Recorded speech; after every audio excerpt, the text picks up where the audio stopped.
tratamos agora no segmento anterior a devastação nos mercados financeiros, devastação essa que já está chegando na economia real com muita força também, e ela é decisão do Donald Trump. O Congresso americano avalia limitar o poder da Casa Branca para determinar esse tipo de política comercial. Entre os que apoiam inicialmente esta medida, inclusive, figuram parlamentares do Partido Republicano. É para valer? Confira. O Senado americano analisa uma proposta que obrigaria a Casa Branca a avisar o Congresso, com 48 horas de antecedência, sobre a implementação de qualquer tarifa de importação. O projeto também daria ao Legislativo a possibilidade de vetar novas barreiras alfandegárias. Nos bastidores, o texto contou com o aval de democratas e republicanos. Ainda assim, o líder da maioria no Senado, John Thune, não endossou a medida e manteve o apoio público ao avanço tarifário de Donald Trump. A Casa Branca já avisou aos parlamentares que vetaria a lei caso o projeto fosse aprovado. A dissidência interna reflete o que seria um aumento da percepção negativa do eleitorado à escalada da política tarifária de Trump. A expectativa é de que as barreiras alfandegárias levem ao aumento da inflação. Uma guerra comercial também vai diminuir a margem de atuação de empresários americanos no exterior. Produtores agrícolas, por exemplo, já criticam publicamente o isolamento econômico, dizendo que não há demanda interna para o tamanho da safra americana. Nesta segunda-feira, a Stellantis, montadora responsável pelas marcas Jeep e Ram, dispensou 900 trabalhadores. Isso porque parte da produção depende de peças feitas no exterior e que pagam a tarifa de 25% implementada por Trump contra qualquer automóvel. Maurício, se a gente acompanha tudo isso, e é extraordinário o grau de efervescência, de comentários, de pronunciamentos públicos, de palpites aqui e ali, trata-se de, como se fala em inglês, eu peço perdão novamente à nossa audiência por usar uma expressão anglo-saxã, trata-se de wishful thinking, ou seja, quem adoraria que algo acontecesse, o tratamento de algumas manifestações como o início da resistência ao Trump, ou é para valer? Bom, eu acho que é o início ainda, William. Apesar da gente ter 3 sinais que foram negativos em termos de opinião pública para o Trump, né?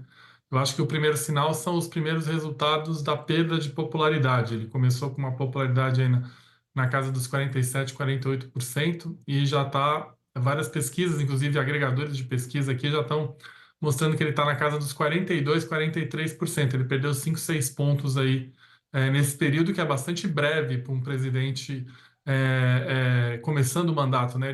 Nesse momento ele está praticamente empatado com o nível que ele tinha em 2017, né? Que era mais ou menos 42%. Então, e é mais interessante, né? Que ele perdeu a avaliação, popularidade, na pergunta que as pesquisas fazem sobre como ele está lidando com a economia, né? Ele perdeu 10 pontos nessa pesquisa, ele já está com 60% de reprovação em lidar com a economia. E aí, quando a gente olha esses números, na maioria das pesquisas, ele perdeu entre os independentes. A perda dele entre os eleitores republicanos é praticamente nenhuma ainda, né? E, obviamente, a rejeição dele em relação aos democratas continua alta. Outro sinal de que o Trump já está tendo uma influência negativa na opinião pública é que os democratas, semana passada, ganharam uma eleição para a Suprema Corte de Wisconsin, que foi uma eleição, inclusive, que a vitória veio em condados onde o Trump ganhou em novembro de 2024, que não faz muito tempo.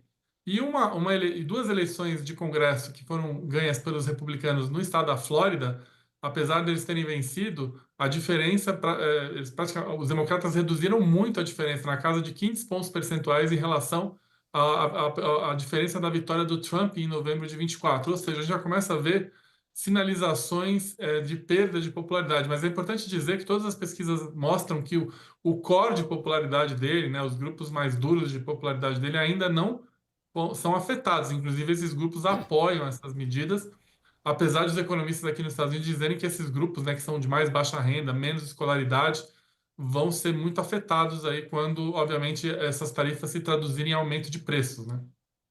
Dorival, nós estamos numa situação clássica para jornalistas. Os jornalistas sempre acham que sabem tudo e sabem o que vai acontecer.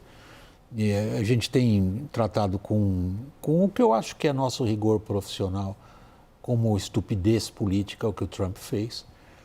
Será que nós, jornalistas, estamos caindo numa armadilha que nós mesmos criamos? Ou seja, a gente considera com certa incredulidade o que o presidente dos Estados Unidos acabou de fazer, como burrice política, como suicídio geopolítico e por aí vai. E aí surgem alguns sinais. Será que a gente está querendo ver nesses sinais aquilo que a gente quer ver? Ou esses sinais, de fato, mostram que a política que ele instaurou, que é basicamente criar um muro de proteção em volta dos Estados Unidos, que era exatamente o que o eleitorado dele queria, foi eleito para isso, que essa política começa a ser vista como algo prejudicial. Ou nós, jornalistas, estamos vendo sinais errados e dando uma importância desmedida a eles? Eu acho que a gente tem que partir do que a gente sabe sobre o Donald Trump. As certezas que a gente tem a respeito dele. E a gente tem algumas certezas sobre ele, né? Tem muitos livros, biografias. A sobrinha dele, Mary Trump, fez um livro super interessante sobre a história dele, da família dele. O Bob Woodward, né, fez 3 livros sobre Donald Trump, repórter do Washington Post, que conversou muito com Donald Trump e tal. Enfim, a Maggie Haberman, do New York Times, né? Confidence Man, eu ia pôr na sua lista, porque realmente, se você está indicando uma linha de leituras para a nossa audiência, esse não pode faltar. Que cobre para o New York Times desde 2015 o Donald Trump. Não, desde bem antes, na verdade. Esse livro começa em 2015, mas ela cobre há muito tempo. Bom, ele improvisa muito, o Trump. Ele vai lendo os sinais. E ele não planeja no médio e longo prazo, ele não planeja, ele vai olhando o que está acontecendo e vai batendo nos guardrails muitas vezes. Por isso que muitas vezes ele se contradiz, inclusive, porque ele vai lançando balões de ensaio, vai vendo o que dá certo, o que não dá, depois ele volta atrás porque ele tem algumas crenças. Tarifa é uma das crenças mais antigas que ele tem. Ele tem a crença pela tarifa e contra a guerra, e sobretudo contra a guerra nuclear. São algumas das obsessões do Trump, há décadas e décadas. Mas aí se a tarifa não está dando certo, aí ele muda, depois ele volta, não sei o que e tal. Mas o que dá para dizer é o seguinte, que ele, com certeza, hoje mesmo, segunda-feira, já criou uma off-ramp, como se diz em inglês, né, uma forma de escapar, né, uma saída honrosa, para dizer, olha, com essa minha estratégia incrível, esse meu poder de negociação fabuloso, essa forma que eu tenho de disrupção, eu obtive o que eu queria, que era os países zeraram suas tarifas e podemos ficar felizes agora e tal. Ele pode fazer isso. Ele pode insistir por acreditar que essa destruição econômica é interessante politicamente para ele, no sentido assim de todos vão ficar dependentes dele, do poder imperial dele, porque com a tarifa o presidente determina o preço de tudo, de todos os valores, no caso dos Estados Unidos, do mundo inteiro. Então esse poder fenomenal que ele concentra hoje pode ser um objetivo político importante, independentemente do que ele chamou de sacrifício que pode acontecer. E tem os republicanos, que foram mencionados na reportagem. Os republicanos, eles estão entre a cruz e a espada, porque, de um lado, isso aí pode ser a ruína eleitoral no ano que vem, nas eleições de meio de mandato, que renovam metade da Câmara e um terço do Senado. Por outro lado, o Trump ainda tem o domínio sobre as bases, que são quem, nas primárias distritais, definem quem será o candidato a senador e a deputado. Então, a pressão dos republicanos também é importante, mas com essa nuance de que eles estão muito fragilizados e muito sem saber o que fazer. Maurício, você já indicou isso na sua primeira intervenção, mas eu gostaria que você elaborasse um pouco mais em torno dessa questão. Em que medida os sinais da economia americana, particularmente quando a gente considera o fato de que milhões de pessoas nos Estados Unidos participam do mercado de capitais. Não é uma coisa que muita gente considera, não, isso é coisa de elite, é rico mesmo perdendo dinheiro. 50% dos americanos. Exato, é muita gente. Muitos colocam as suas poupanças em função do mercado, da renda variável. Você é capaz de antever quanto tempo leva para que esse derretimento de valores e de ativos se transforme em mau humor político? William, me permite fazer um comentário sobre o que o Lorival falou.